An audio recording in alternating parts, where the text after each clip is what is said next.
Welcome back, dear friends.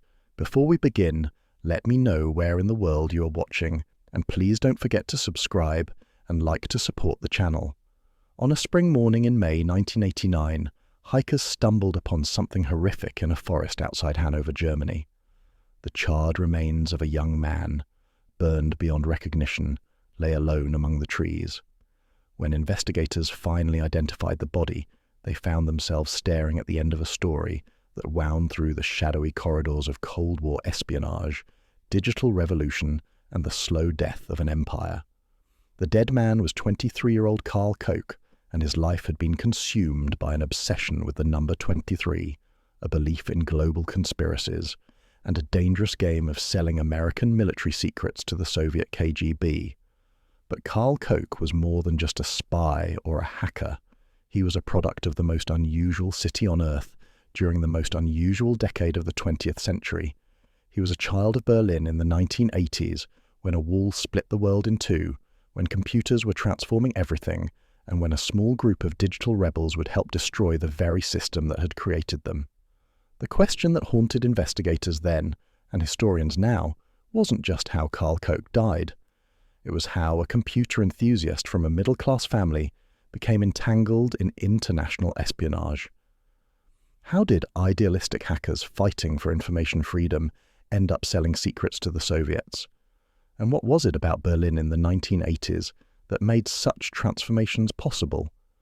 To understand that, we need to go back to the beginning, back to a city that shouldn't have existed, to a community that emerged in the shadows, to a moment when the digital age collided with the dying gasps of the Cold War. Berlin in 1980 was an impossibility made real. Imagine a thriving Western city, a capitalist island floating 100 miles deep inside communist East Germany. The Berlin Wall, that brutal scar of concrete and barbed wire, had stood for nearly 2 decades, cutting through streets, separating families, turning neighbors into strangers on opposite sides of an ideological chasm. But West Berlin refused to die. In fact, it thrived in its own peculiar way, subsidized by the West German government, exempt from military conscription, a refuge for anyone seeking to escape the mainstream.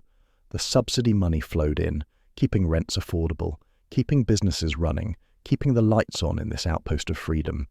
Young Germans who wanted to avoid military service could move to West Berlin and be safe from the draft. Artists who wanted cheap studios and freedom to experiment found their way there.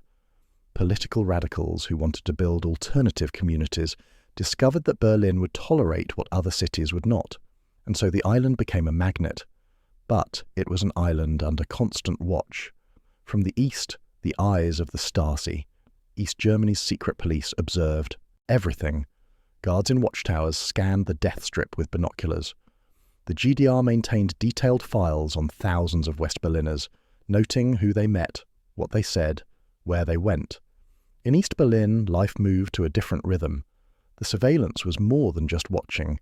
It was a presence you could feel in your bones. Neighbors reported on neighbors. Children learned not to speak freely about what their parents said at home. The Communist Party controlled every aspect of life, from where you worked to where you lived to what you could read or watch or say. And yet, even there, in that controlled environment, pressure was building. Young people in the East wanted music, wanted fashion, wanted the freedom they glimpsed through Western television signals that drifted across the wall. The wall itself was a monument to paranoia and control. It started as simple barbed wire on that August night in 1961, but by the 1980s it had evolved into a sophisticated death machine. 2 parallel walls, the outer one facing West Berlin, the inner one keeping East Germans in. Between them, the death strip, raked sand or gravel to show footprints, vehicle barriers, trenches, electric fences, tripwire machine guns, watchtowers every few hundred meters, guards with orders to shoot anyone trying to cross, floodlights that turn night into day, attack dogs prowling the perimeter. Nearly 100 people had died trying to cross it. Their deaths were a message. This division is permanent. Resistance is futile. The wall will outlive us all. But walls, even the most formidable ones, cannot stop everything. Ideas slip through. Music carries over. And by the 1980s, something new was crossing borders that no wall could stop. Digital signals, computer networks, the first primitive connections that would eventually become the internet. Technology was creating invisible bridges, while the visible barrier stood as imposing as ever. This was the contradiction at the heart of 1980s Berlin. Physical division absolute, yet information beginning to flow in ways that no government could fully control.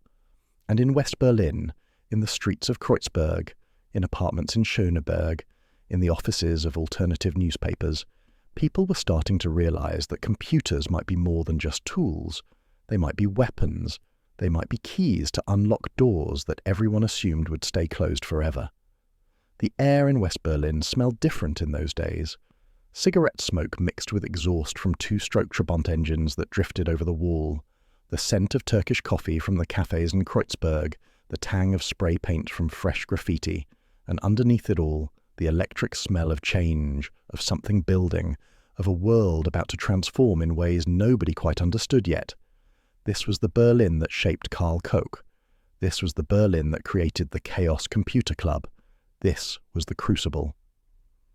On September 12, 1981, a small group of men gathered around a table in the offices of Die Tageszeitung, an alternative left-wing newspaper in West Berlin. The table had history. It had belonged to Kommune 1, one of West Germany's first communes, a radical collective from the late 1960s that had experimented with shared everything, including shared bedrooms and shared politics. Now that same table hosted a different kind of revolution. These men called themselves computer freaks. They wore thick glasses and ill-fitting clothes. They spoke a language most Germans couldn't understand, full of bits and bytes and protocols and systems. Leading them was a man named Herwart Holland Moritz, though everyone knew him as Wow Holland. Wow had the soul of a poet and the mind of an engineer. He understood that computers weren't just calculators or business machines. They were portals to a new kind of consciousness, a new way of organizing society, a tool that could either liberate humanity or enslave it. That night, Wow and his companions founded the Chaos Computer Club, the CCC. They chose the name deliberately. Chaos because they believed in the creative power of disorder, in challenging established systems, in the beautiful unpredictability of networks that couldn't be controlled from the center. Computer because that was their tool, their weapon, their art form. Club because they wanted community, not hierarchy. From the beginning, they articulated what they called hacker ethics. These weren't rules exactly, more like principles. All information should be free. Access to computers should be unlimited. Mistrust authority. Promote decentralization. Make public data available. Protect private data. Don't litter other people's data. These ideas seem commonplace now, but in 1981, in a divided Germany, in a world where computers were rare and expensive, these principles were revolutionary. Think about what that meant in the context of Berlin. In East Germany, information was tightly controlled. The state decided what you could know. The state decided what you could say. Access to photocopiers was restricted because they could spread unauthorized information. Typewriters were registered with the police because they could create samizdat literature. And here were these young West Germans saying that information wants to be free, that restricting access to knowledge is fundamentally wrong, that technology should serve liberation, not control. The early meetings of the CCC were small affairs, 20 people, 30 people, gathering in apartments or cafes or the offices of sympathetic organizations. They shared knowledge about how computer systems worked. They explored the nascent networks that were beginning to connect institutions. They experimented with a Bildschirm text system, BTX, that the German post office had launched as a kind of proto-internet accessible through television sets. BTX was supposed to be the future. You could use it to check your bank balance, order products, send messages. The post office advertised it as completely secure. They said it would be easier to win the lottery than to hack into someone's BTX account. This claim would prove spectacularly wrong, but in those early days the CCC members explored it with curiosity. They weren't trying to steal, they were trying to understand. They believed that understanding systems, finding vulnerabilities, and exposing problems was a service to society. They saw themselves as digital watchdogs, protecting ordinary people from systems that promised security but delivered surveillance. While Holland became the heart and soul of the CCC, friends described him as gentle, visionary, able to explain complex technical concepts in ways that anyone could understand. He had a talent for making people feel welcome, for creating spaces where knowledge could be shared freely. He wasn't interested in personal gain. He lived simply, spent money on books and equipment, gave away ideas freely. He believed, truly believed, that computers could create a more democratic society if used correctly. His vision was utopian, but not naive. He understood power. He understood that institutions would resist transparency. He understood that the fight for information freedom would be difficult, but he also understood that the technological revolution was inevitable, and that it mattered profoundly who shaped it. The CCC started publishing a magazine called Die Datenschleuder, which roughly translates to the data slingshot. The first issue in 1984 had just 2 pages printed on cheap paper, distributed by hand. It contained articles about hardware, programming challenges, and what they called the hacker hymn. Circulation was tiny at first, maybe a few dozen copies, but it represented something important, an attempt to build a community around shared values, to create a culture of technical excellence combined with social responsibility. In Hamburg, where much of the CCC's early activity centered, members would meet in pubs and cafes. They'd bring their equipment, demonstrate techniques, share discoveries. The atmosphere was collaborative, not competitive. Knowledge flowed freely. If you discovered a vulnerability, you shared it with others. If you learned a new programming technique, you taught it. This was the hacker ethic in practice. But Berlin was special. Berlin, with its wall and its surveillance and its divided reality, gave the CCC's work additional urgency. Because in Berlin, you could see the consequences of information control. You could see what happened when states decided that citizens couldn't be trusted with knowledge. You could see families torn apart by ideology.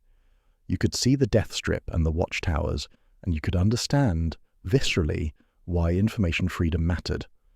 So the CCC in Berlin developed its own character. It was more political than its Hamburg counterpart, more connected to the squatter movement, to the punk scene, to the various radical left groups that made West Berlin their home. The hackers and the anarchists and the artists all mixed together in ways that would have been impossible anywhere else. Meanwhile, the equipment improved. Personal computers became more accessible. The Apple II, the Commodore 64, the IBM PC. These machines opened new possibilities. You could write programs at home. You could explore systems remotely. You could begin to understand the architecture of networks. And in Berlin, where subsidies kept the cost of living low, where rents were cheap, where time was abundant for those willing to live simply, young people had the freedom to dive deep into this new digital world. They weren't doing it for money. They weren't doing it for careers.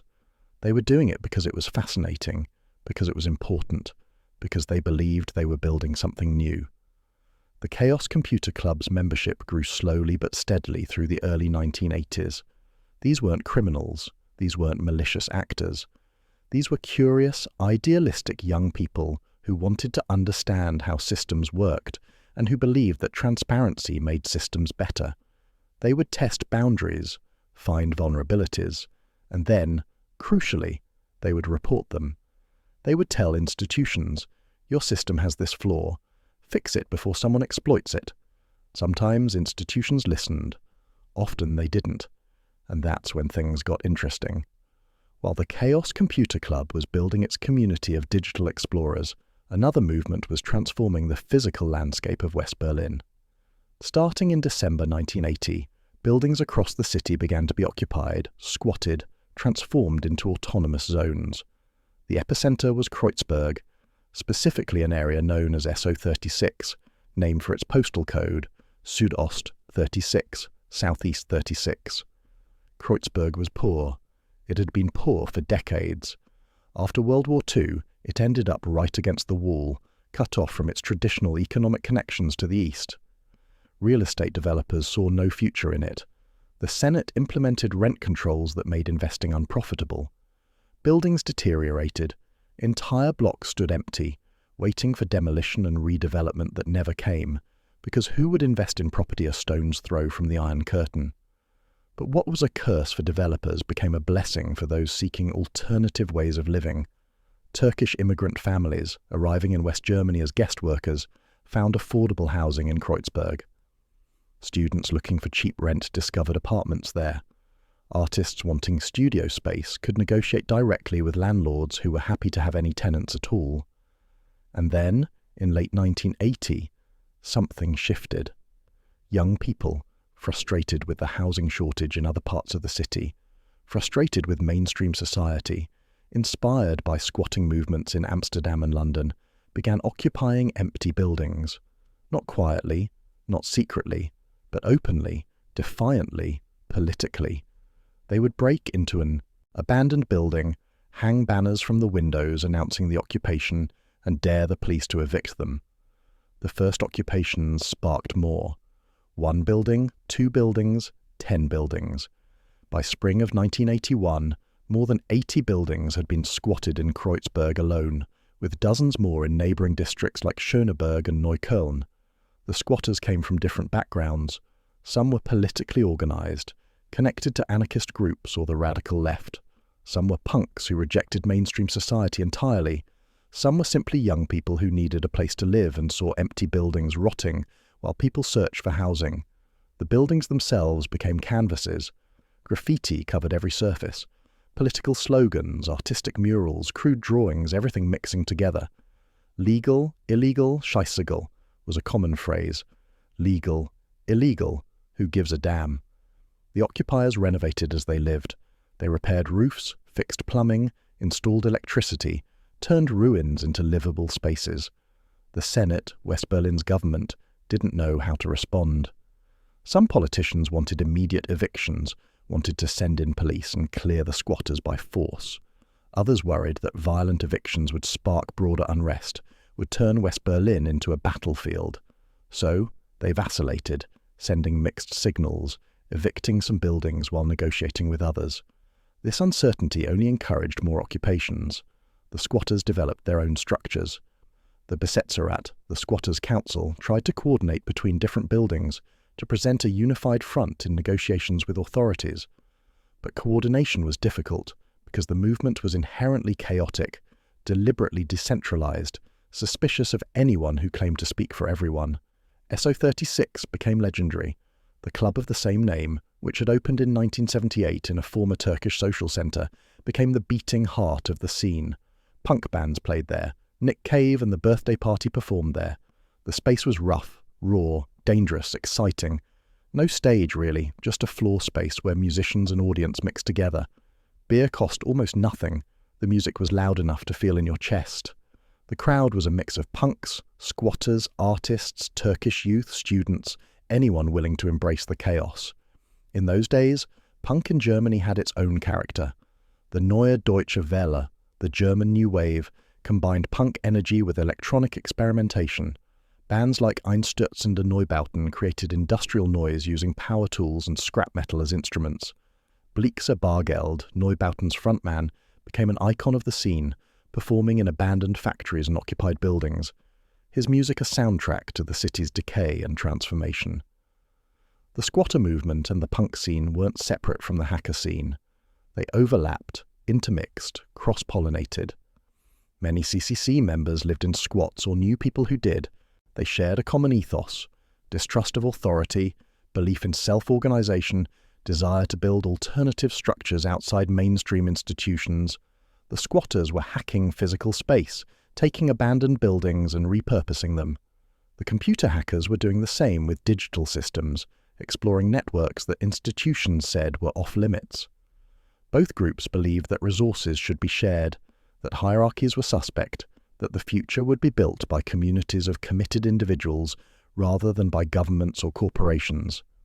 The police response to the squatting movement grew more aggressive as 1981 progressed. Heinrich Lümmer, West Berlin's conservative interior senator, ordered mass evictions. 8 squats would be cleared simultaneously, police battering down doors at dawn, dragging out resistors, sometimes destroying the spaces they'd created. The squatters responded with what they called counter-violence. After evictions, hundreds would take to the streets, smashing windows of banks and insurance companies, setting trash cans on fire, battling police with stones and bottles. The police, inexperienced in riot control, responded with brutal baton charges that only inflamed the situation further. On one tragic day in September 1981, during protests following another round of evictions, an 18-year-old named Klaus-Jürgen Rattay was knocked down and killed by a bus in the chaos. His death became a rallying cry. Thousands attended his funeral. The violence escalated. West Berlin teetered on the edge of something nobody wanted to name. For months, the cycle continued. Eviction, riot, destruction, temporary calm, then another eviction. The authorities wanted to break the movement. The squatters refused to be broken. Some buildings were legalized after negotiations. Others were cleared by force. By late 1982, the explosive phase was over, but many squats remained, transformed into semi-legal or tolerated projects. Kreuzberg had changed permanently. It had become a sanctuary for alternative lifestyles, a place where experimentation was possible, where mainstream rules could be bent if not broken. This was the environment where the Chaos Computer Club matured. This was the context that shaped their actions. They weren't operating in sterile university labs or corporate offices.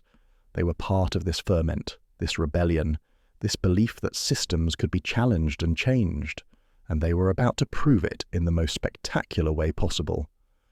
By November 1984, the CCC had been documenting security problems with the Bildschirm text system for months. BTX, as everyone called it, was Germany's answer to the future.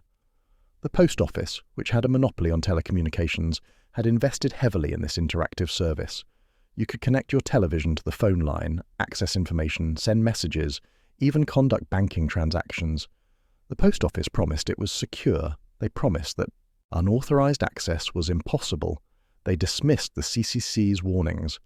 While Holland and Stefan Wernery, a 23-year-old CCC member, decided that a demonstration was necessary. Not just a technical paper explaining the vulnerability, something public, dramatic, undeniable. They would perform what they called a friendly hack, showing the flaws in a way that would force authorities to pay attention.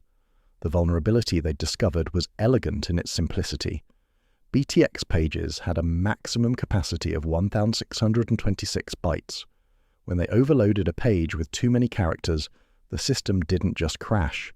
It displayed what was in memory, including, occasionally, sensitive data, usernames, passwords, internal system information, all there on the screen, ghost-like and fleeting, but visible if you knew what to look for. On November 15th, Wernery and Holland spent hours deliberately overloading BTX pages, capturing the data that appeared. Among the chaos of characters, they found what they believed was an account number and password for the Hamburg savings bank, the Haspa. They tested it. It worked. They now had access to an account that could authorize payments. Next, they set up their demonstration. The CCC had its own BTX page, registered as a content provider.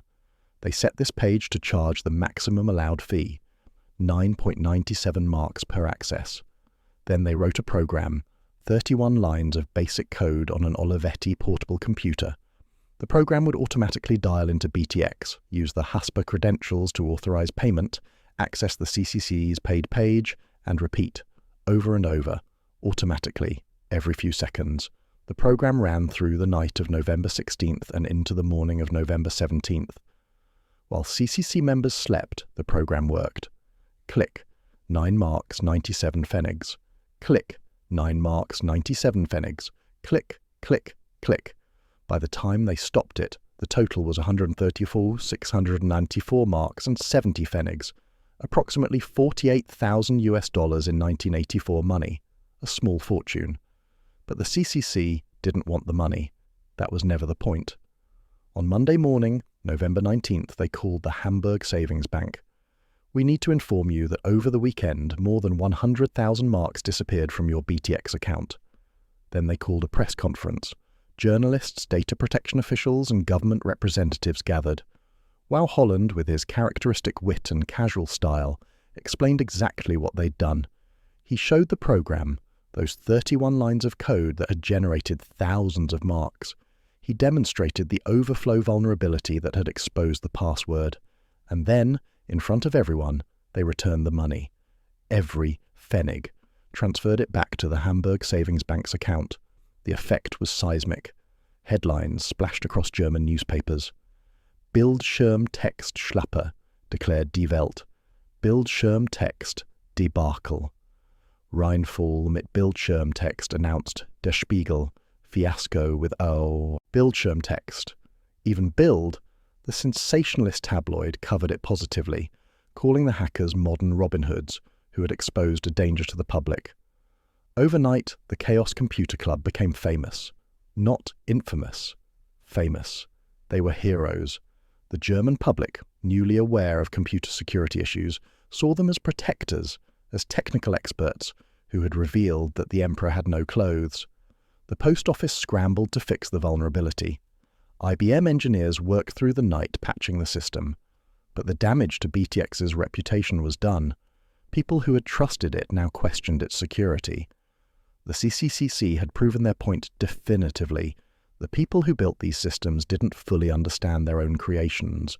The post office had boasted about security without properly testing it. And only independent hackers, operating from outside the system, had discovered and exposed the truth. The BTX hack established several precedents. First, it demonstrated that ethical hacking could be a force for good. The CCC hadn't enriched themselves. They'd returned the money and created public awareness. Second, it showed that governments and corporations couldn't be trusted to self-police their security claims. Independent verification was necessary. Third, it proved that a small group of motivated individuals with technical knowledge could challenge powerful institutions and win. In December 1984, riding high on their newfound fame, the CCC organized the first Chaos Communication Congress in Hamburg. About 100 people attended, probably the first hacker conference in Europe. They discussed technology, security, politics, the future. The event would become annual, growing larger each year, eventually becoming Europe's largest gathering of hackers. But there was a darker side that few noticed at the time. The attention, the fame, the sudden visibility attracted not just admirers, but also people with less noble intentions. And the CCCC's membership was diverse, loosely organized, not all aligned in their values or their methods. Some saw the BTX hack as a brilliant piece of activism. Others saw it as proof that systems were vulnerable, that money could be made, that secrets had value. In Hanover, a young man named Karl Koch was paying attention. Karl had lost his mother to cancer when he was 11. His father, an alcoholic, died of cancer too when Karl was 19. He inherited a modest sum, enough to buy a computer and rent an apartment. He called his computer Fuck Up, an acronym for First Universal Cybernetic Kinetic Ultra Microprogrammer, taken from a science fiction novel he loved. That novel, The Illuminatus Trilogy by Robert Anton Wilson and Robert Shea, became Karl's obsession. The book presented a sprawling conspiracy theory involving secret societies, hidden powers, and a mystical significance to the number 23. Karl saw the number everywhere, in addresses, in dates, in patterns that might have been meaningful or might have been apophenia, the tendency to perceive connections between unrelated things. Karl was brilliant with computers. He had natural talent, could understand systems intuitively.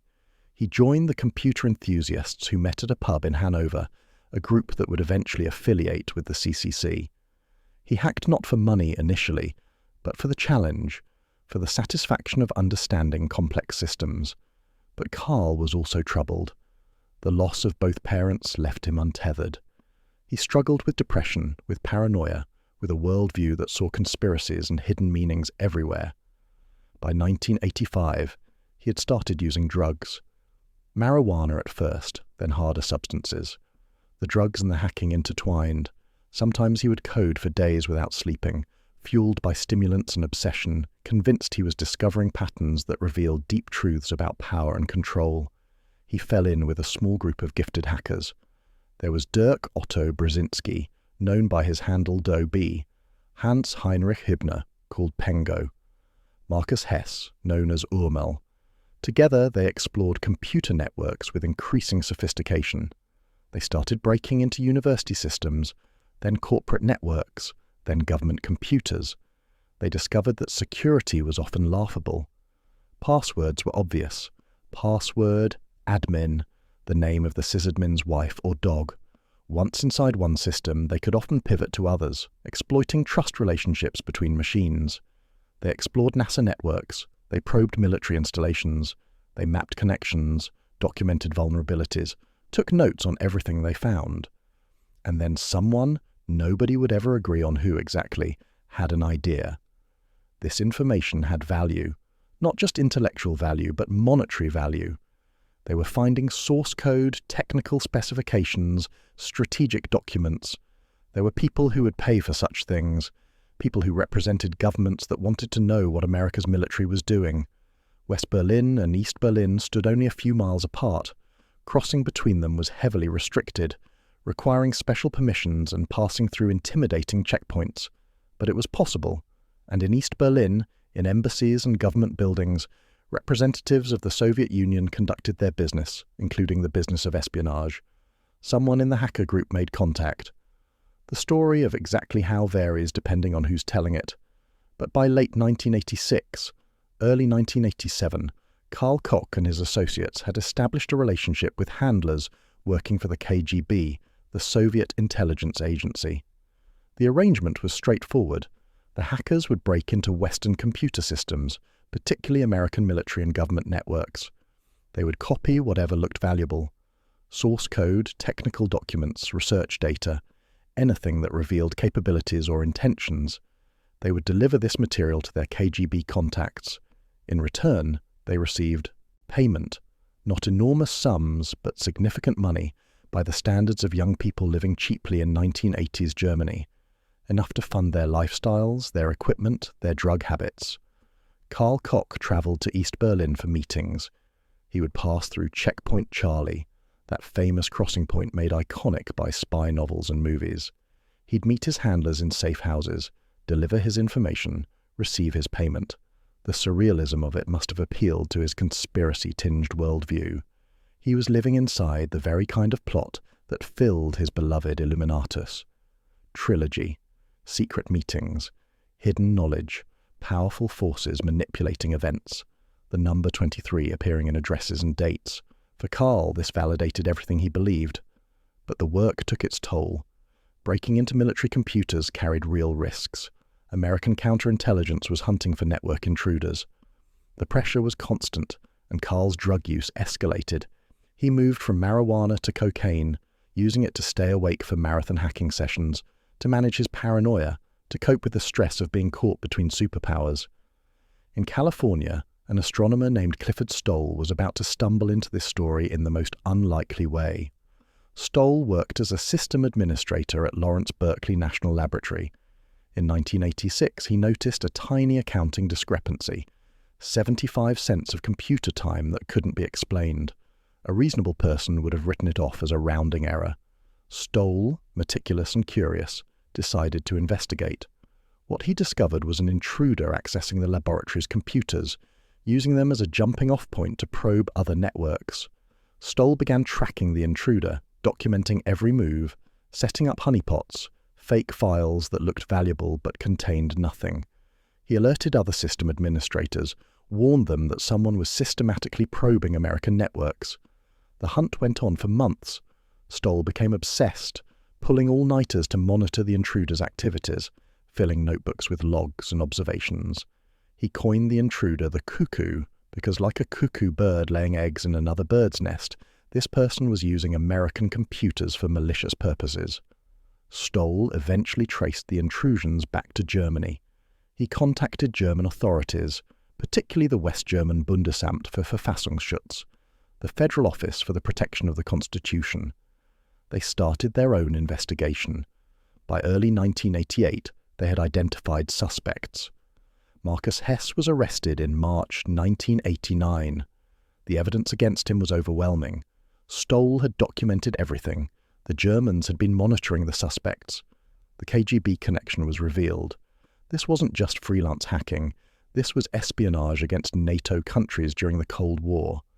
Under pressure, facing serious charges, some of the hackers confessed. Pengo, Hans-Heinrich Hübner, came forward. So did Karl Koch. Germany offered them amnesty in exchange for cooperation. They wouldn't face espionage charges if they provided full information about their activities and their contacts. Both accepted the amnesty, but the media attention was intense. In March 1989, German ARD television aired an episode of the documentary series Brennpunkt, titled Eastern Spies on Western Computer Networks. German hackers are working for the KGB. The story made national news. Karl Koch's name was in the papers.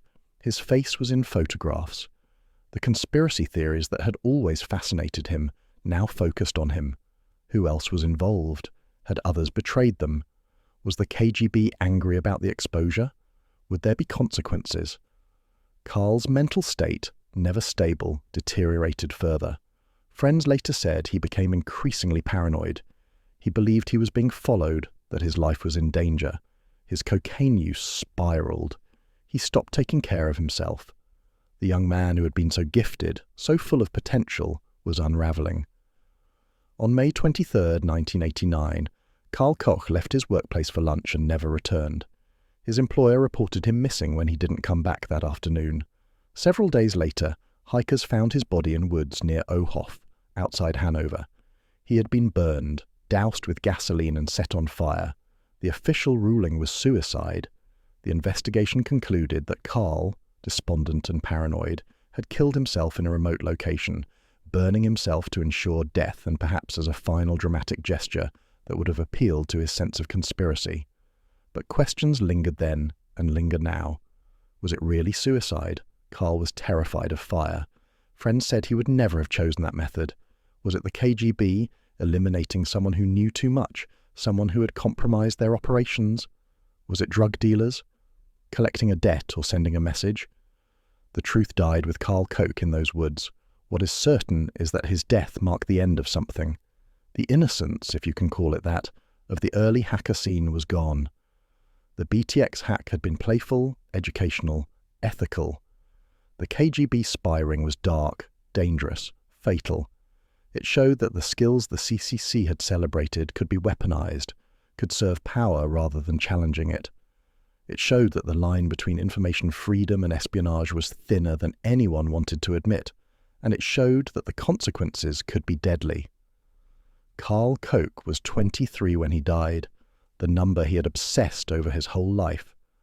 While Karl Koch's story was reaching its tragic conclusion in 1989, the city that had shaped him was transforming in ways that nobody could have predicted. Through the 1980s, Berlin had remained divided, seemingly permanently. The wall looked eternal, too massive and too heavily guarded to ever come down except through war. But beneath the surface, pressure was building. In East Berlin and across East Germany, people were tired. Tired of restrictions, tired of surveillance, tired of an economy that couldn't provide basic goods, tired of a government that seemed more interested in control than governance. The Stasi, East Germany's secret police, maintained files on an astounding portion of the population. An estimated 1 in 6 East Germans either worked for the Stasi or provided information to them. Your neighbor might be an informant. Your colleague might be reporting on your conversations. The atmosphere was suffocating, but even in that controlled environment, underground movements existed. In East Berlin, young people squatted apartments illegally, a practice called Schwarzwohnen, literally black living.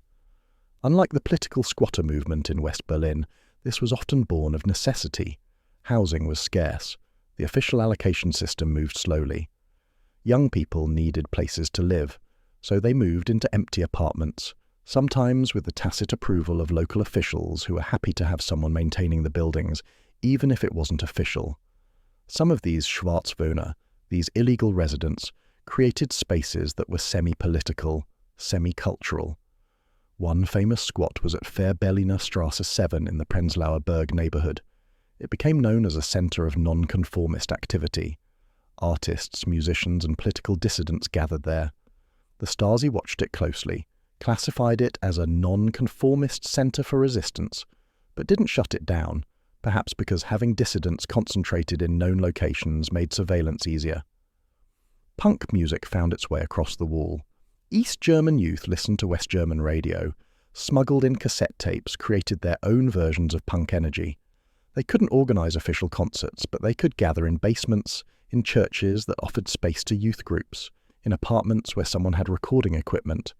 The punk ethos of DIY creativity, of rejecting authority, of making art with minimal resources, appealed to people living in a system that controlled and limited everything, and samizdat literature circulated.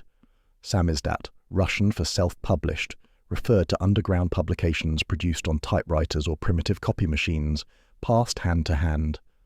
The Umweltblätter, the Environmental Gazette, was one of the most important. Published by activists in the basement of Zionskirche, a church that provided cover for dissident activities, it reported on environmental issues the government ignored, on political protests, on alternative viewpoints that official media suppressed. In September 1988, an article in the Umweltblätter described squatters occupying a building on Lischner Straße in Prenzlauer Berg. The article used the West German term Instandbesetzer, occupiers who repair, suggesting political solidarity with the West Berlin squatter movement. The squatters declared they were resisting the further cultural and spiritual devastation of the country. This was remarkable. People in East Berlin openly, if anonymously, expressing dissent, claiming kinship with movements in the West. Technology played a role in this cross-border communication, not just radio and television signals that drifted across the wall, but also the early computer networks. The CCC had connections with hackers in East Germany. Information flowed, slowly and carefully, but it flowed. People in the East could learn what people in the West were doing. Ideas crossed borders. The wall remained physically imposing, but it was becoming increasingly porous to information. By September 1989, protests were growing larger. The Monday demonstrations in Leipzig drew thousands, then tens of thousands. People marched peacefully carrying candles, chanting, "Wir sind das Volk, we are the people." The government could have crushed these demonstrations with force. The police, the military, they had the capability. But something had changed. Mikhail Gorbachev, the Soviet leader, had made it clear that the USSR would not intervene militarily to prop up East European communist governments anymore. The old rules no longer applied. Local governments would have to solve their own problems, and the East German government, led by Erich Honecker and his circle of aging bureaucrats, couldn't solve problems. They could only control, and control was slipping away. In early November, the pressure reached a breaking point. The East German government announced new travel regulations intended to relieve some pressure by allowing controlled emigration. But the announcement was confused, the implementation unclear. On November 9th, Günter Schabowski, a member of the ruling party's Politburo, held a press conference. A reporter asked when the new travel regulations would take effect. Schabowski, apparently not fully briefed, shuffled through his papers and said, "As far as I know, it takes effect immediately, without delay." The press conference was televised. Within minutes, the news spread. East Germans could travel to the West, effective immediately. Thousands of people hearing this headed to border crossings. They arrived at checkpoints demanding to be let through. The guards, who had received no orders, had no idea what to do. They called their superiors. The superiors didn't know either. The chain of command broke down. As crowds grew larger, as the pressure mounted, individual guards made individual decisions. They opened the gates. People streamed through. By midnight, thousands were crossing at multiple points along the wall. People on both sides climbed on top of the wall, something that would have gotten you shot a day earlier. They brought hammers and chisels and started breaking off pieces. The Berlin Wall, that symbol of permanent division, that killing machine that had stood for 28 years, was coming down. Not through war, not through official policy, but through a bureaucratic error and the courage of ordinary people who took advantage of that error. November 9th, 1989. The world watched in amazement. In Berlin, the celebration was delirious. Strangers embraced. Champagne flowed. People danced on the wall. David Hasselhoff performed "Looking for Freedom" at the Brandenburg Gate. It was surreal. It was joyful. It was the end of an era. Within a year, Germany would reunify. The Soviet Union would begin its final collapse. The Cold War that had defined the second half of the 20th century would end not with nuclear fire, but with people taking hammers to concrete. The CCC had played a role in this transformation, though not the role you might think.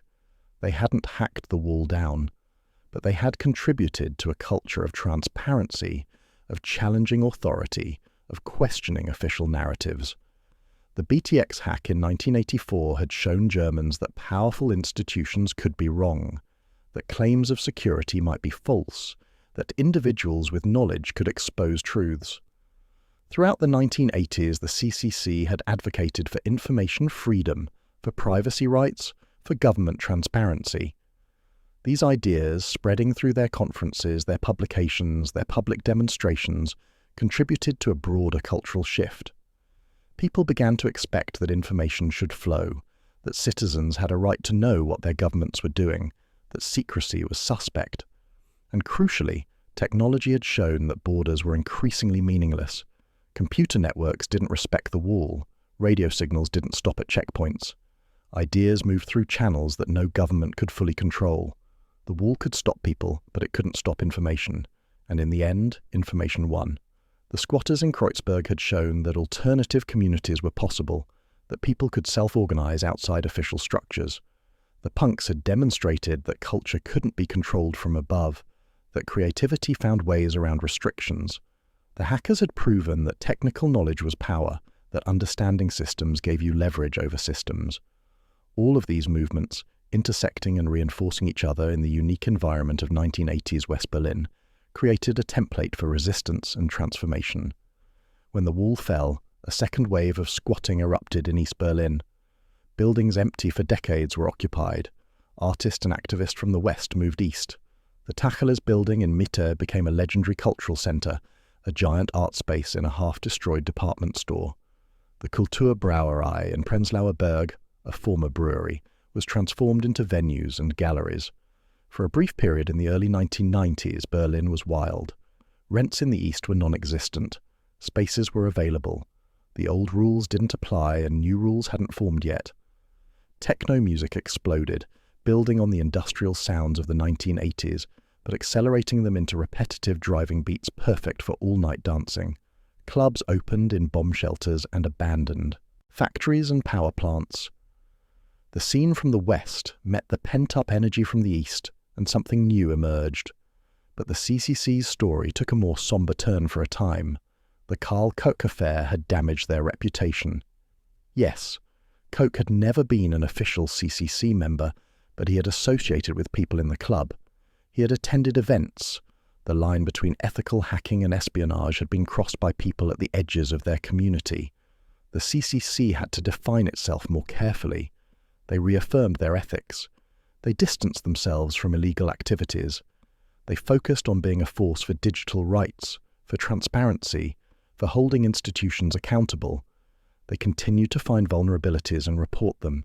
They championed encryption, privacy tools, anonymity technologies. They warned about government surveillance programs. They became expert witnesses in court cases about computer security and privacy. In 2001, the CCCC organized Project Blinkenlights, turning the Haus der Lehrers building in Berlin into a giant interactive computer screen. People could send messages that would be displayed using the building's windows as pixels. It was beautiful, playful, a perfect expression of their philosophy. Technology should be accessible, interactive, fun. The CCC grew. By the 2010s, they had thousands of members, chapters across Germany and neighboring countries. The Chaos Communication Congress became one of the world's premier hacking conferences, drawing over 15,000 people annually. They influenced policy, provided technical expertise, maintained critical infrastructure for privacy and anonymity. They had become an institution themselves, though they tried hard to maintain their countercultural roots. Some of the squats from the 1980s were legalized, negotiated into official recognition. The Tommy Weisbecker House in Kreuzberg, occupied in 1973 and named after a militant who was killed by police, still operates as a youth centre and venue.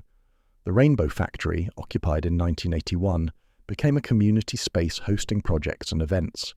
Others were evicted over the years.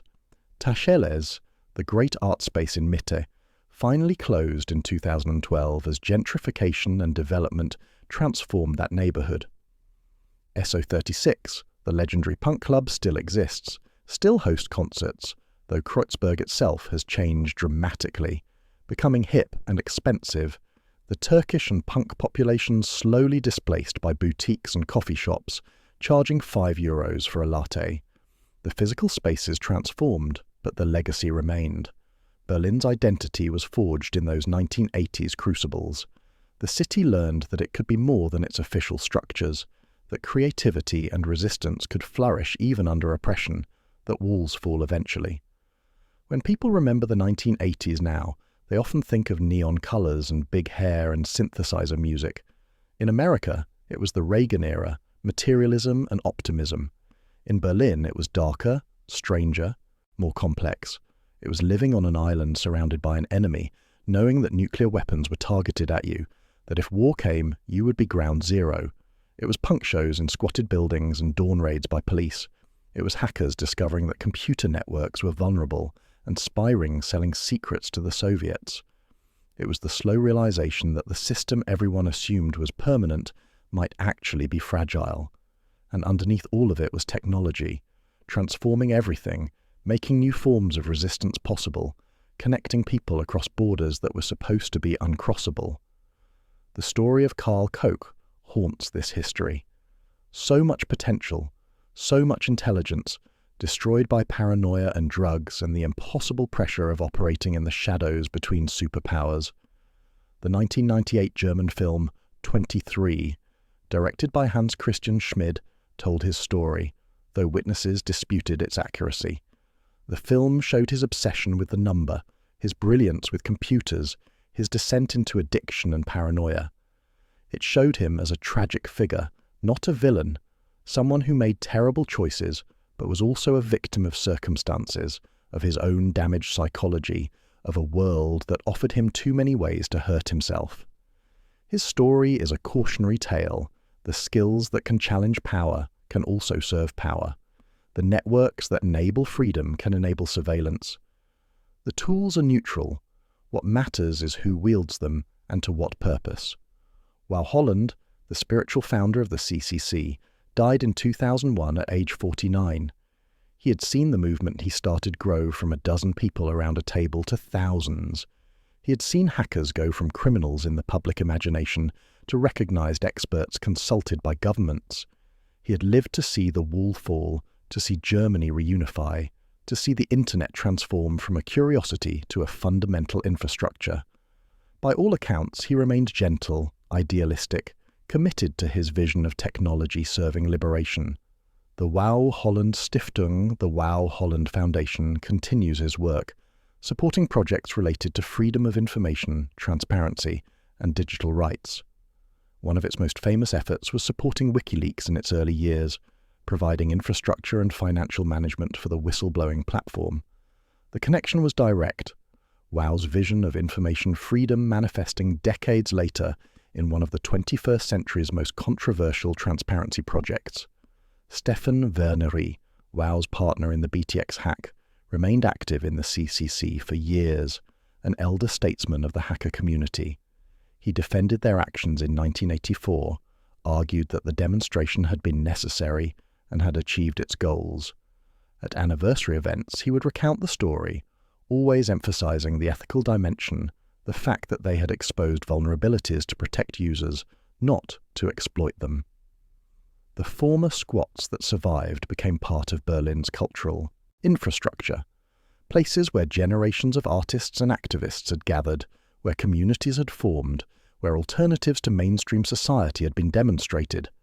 Some became gentrified themselves, ironic victories where the spaces won through struggle were absorbed into the system they had resisted. The lessons from Berlin's 1980s tech underground spread globally. The hacker ethic of transparency, of testing systems, of fighting for privacy, became core principles in digital rights movements worldwide. Organizations like the Electronic Frontier Foundation in the United States, privacy advocacy groups across Europe, whistleblowing platforms, They all drew on ideas that had been articulated and defended in those years in Berlin. The realization that citizens need technical expertise to hold governments and corporations accountable, that security claims must be independently verified, that information wants to be free while privacy must be protected, these became foundational principles of the Internet age. Berlin in the 1980s was a laboratory. Take a divided city, add subsidies and exemptions that create space for alternative lifestyles, mix in political radicals and artists and computer enthusiasts, subject it all to the pressure of Cold War paranoia and the excitement of technological revolution, and watch what emerges. What emerged was a culture that challenged authority, that found creative ways around restrictions, that believed in the power of communities and the importance of freedom. Some of those who participated in those movements went on to conventional careers. Others remained on the edges, continuing to build alternatives. Many burned out, worn down by drugs or poverty, or the simple difficulty of sustaining radical positions year after year. A few, like Karl Koch, died young, their potential never realized. But collectively they changed Berlin, changed Germany, changed the world's understanding of what technology could mean. The wall fell, the Cold War ended, the Soviet Union collapsed, Germany reunified, and in the aftermath, Berlin had to figure out what it was beyond being divided. The 1990s were chaotic, the 2000s brought slow stabilization, the 2010s brought gentrification and tourism, and complaints that the real Berlin was gone. But something remained, a memory, a legacy, an understanding that cities can be more than their official narratives, that communities can form in resistance to authority, that technology is a tool that can serve liberation if people are willing to fight for it. The Chaos Computer Club continues to this day. It is Europe's largest hacker association, with thousands of members, local chapters across Germany and beyond. Every December, the Chaos Communication Congress brings together security researchers, activists, artists, and technologists. The talks range from highly technical to deeply political. The atmosphere retains something of those early meetings in the 1980s, collaborative, suspicious of authority, committed to transparency, playful even when discussing serious matters. They have successfully influenced policy, forced companies to fix security vulnerabilities, provided expertise to courts and legislatures. When Edward Snowden revealed the extent of NSA surveillance, the CCC was there to analyze the documents, to explain the technical details, to advocate for privacy protections. They are heirs to Warholland's vision, carrying it forward into a world that has been simultaneously liberated and imprisoned by technology. Kreuzberg is expensive now. The squats are memories or historical sites. SO36 is still there, still hosting concerts, but it's surrounded by organic grocery stores and design shops. Tourists come to see the East Side Gallery, a section of preserved wall covered in murals. They come to visit Checkpoint Charlie, now a tourist trap with actors dressed as soldiers. They come to experience Berlin's legendary nightlife, its techno clubs that operate in the same abandoned industrial spaces that punks and squatters pioneered decades earlier. The city trades on its countercultural reputation, even as gentrification erases the conditions that made that counterculture possible. But the past is present. The stories remain. People who were there remember and tell their children. The buildings, even gentrified ones, hold ghosts. And somewhere in that mix of memory and present reality, Berlin continues to be Berlin, complicated and contradictory and impossible to reduce to simple narratives. The technology that the CCC pioneered with is everywhere now. Personal computers are in every pocket as smartphones. The internet connects billions of people. The digital surveillance that they warned about is real and pervasive, though fought by tools and techniques that they helped develop. The battle between transparency and secrecy, between privacy and surveillance, between freedom and control, continues in new forms. Karl Koch's death reminds us that these aren't abstract issues. Real people make choices with real consequences. Some emerge intact. Others are consumed. The line between heroism and tragedy is thin.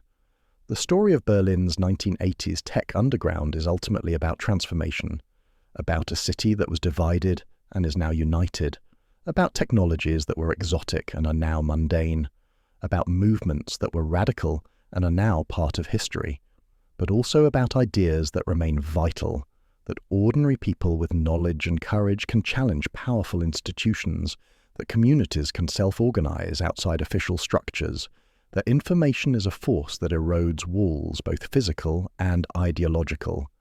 The wall fell on November 9th, 1989. Karl Koch died on May 23, 1989.